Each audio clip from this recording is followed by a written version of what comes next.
कि Himachal Pradesh public relation department की ओर से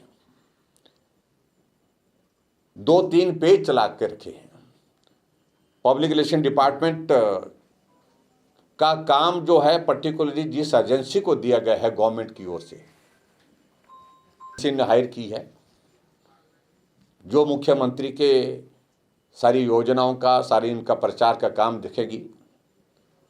और उस एजेंसी को एक काम ये दिया गया है, 3-4 पेज उसने ऐसे चला के रखे हैं। एक बंदा है दमदार, एक युवा जोश,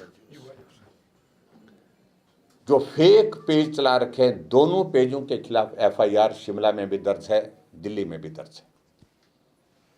जो हमारी पार्टी के राष्ट्रीय अध्यक्ष से लेकर के मुझसे लेकर मेरे खिलाफ हर रोज 3-3, 4-4 पोस्टें डाली जाती हैं, और वो पोस्टें ऐसी डाली जाती हैं जिनको ना सुना जा सकता है, ना सुनने के साथ देखा जा सकता है। व्यक्तिगत रूप से छवि को डैमेज करने के लिए।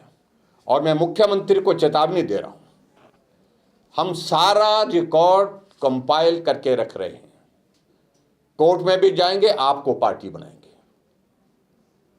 आप इस प्रकार से एक एजेंसी के माध्यम से, जो एजेंसी आपने पब्लिक रिलेशन डिपार्टमेंट के माध्यम से हायर की है, सरकार की योजनाओं को, नीतियों को लोगों तक पहुंचाने के लिए, आप अपनी योजनाओं को पहुंचाइए, हमें कोई आपत्ति नहीं।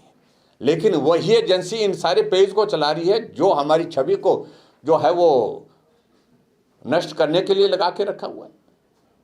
ये बर्दाश्त के योग्य नहीं है, और इस पर निश्चित रूप से मुख्यमंत्री भी अपने आप, उनको भी हम पार्टी बनाने पर विचार कर रहे हैं। हिमाचल प्रदेश में जिस तरह की आपदा ने अब की बार जान माल की क्षति की है, यानी कि नुकसान बहुत बड़ा हुआ है।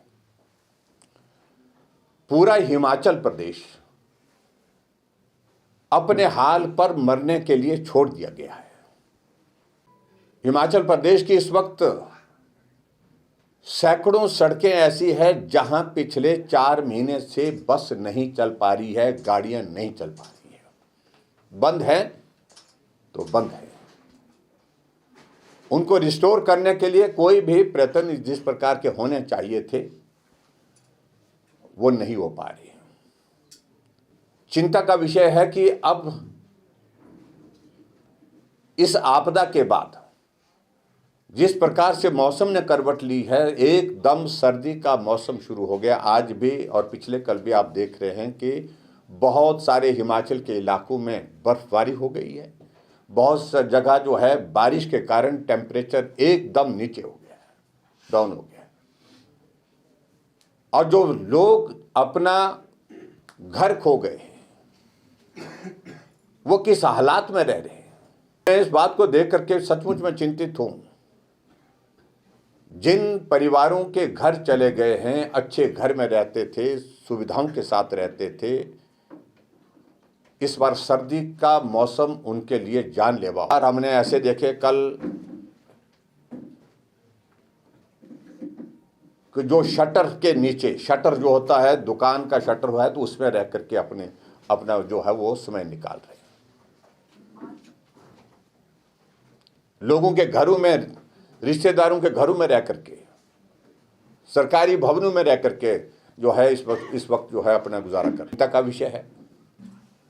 और हिमाचल प्रदेश के लिए केंद्र सरकार की ओर से लगातार मदद मिल रही है। और जिस बात को लेकर के मुख्यमंत्री बार बार कहते हैं कि कुछ नहीं मिला, कुछ नहीं मिला, अगर 1500 करोड़ रुपए हिमाचल प्रदेश को देने की कमिटमेंट प्रधानमंत्री जी ने की है, ये पहली बार हुआ हिमाचल प्रदेश में जब देश के प्रधानमंत्री आपदा के दौरान हिमाचल आए। हिमाचल आकर के आपदा प्रभावित इलाकों का दौरा किया, आपदा प्रभावित परिवारों से मिले और 1500 करोड़ रुपए का ऐलान किया है।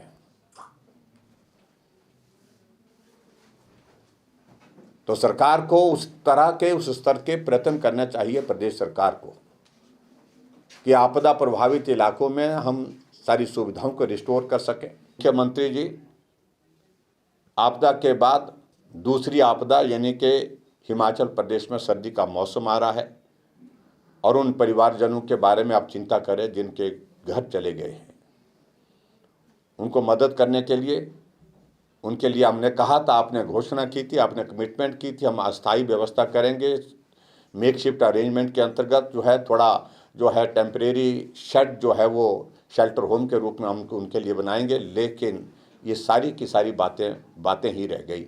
ज़मीनी स्तर पर कोई भी काम अभी तक हो नहीं पाया है। जो हिमाचल प्रदेश में जो आज की तारीख में जो स्थिति बनी है, जो हालात बने हैं, इन हालातों को हम अगर देखें तो वर्तमान सरकार को नैतिक अधिकार नहीं रह गया इस प्रदेश में सत्ता करने का।